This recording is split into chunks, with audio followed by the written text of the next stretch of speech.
एक ओर अयोध्या में प्राण प्रतिष्ठा को लेकर पूरे देश में उत्साह है, तो वहीं दूसरी ओर लोकसभा चुनाव को लेकर विपक्षी पार्टियां तैयारियों में जुट गईं। वर्तमान में बीजेपी के बाद यूपी के सबसे बड़ा दल सपा इंडिया गठबंधन में यूपी के परिप्रेक्ष्य में ड्राइविंग सीट पर है और ये सपा तय कर रही है कि लोकसभा चुनाव में विपक्षी पार्टियां यूपी में कितनी सीटों पर चुनाव लड़ेंगी। शुक्रवार को उत्तर प्रदेश में लोकसभा चुनाव 2024 को लेकर समाजवादी पार्टी और राष्ट्रीय लोकदल के बीच गठबंधन का ऐलान हो गया। वहीं गठबंधन के ऐलान के बाद समाजवादी पार्टी और राष्ट्रीय लोकदल के बीच सीटों को लेकर सहमति बन गई। सीटों के बंटवारे को लेकर अखिलेश यादव ने बयान देते हुए कहा कि हमारी और आरएलडी के जयंत चौधरी की बात अच्छी हुई, हमने मिलकर 7 सीटों पर चर्चा की। हमारी और आरएलडी जयंत चौधरी की बात अच्छी हुई और हम दोनों ने मिलकर के 7 सीटों पर चर्चा की है।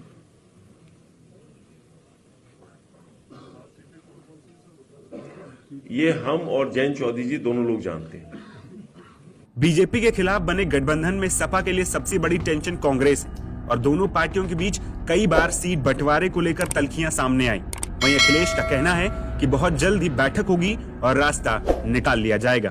कांग्रेस के साथ भी गठबंधन की बात हो रही है, कई बैठक दिल्ली में हो चुकी है, बहुत जल्दी और बैठक होगी और उसका भी रास्ता निकाल लिया जाएगा। इंडिया गठबंधन मजबूत हो, सवाल सीट का नहीं है, सवाल जीत का है। जीत के आधार पर हम सब लोग मिलकर के फैसला लेंगे।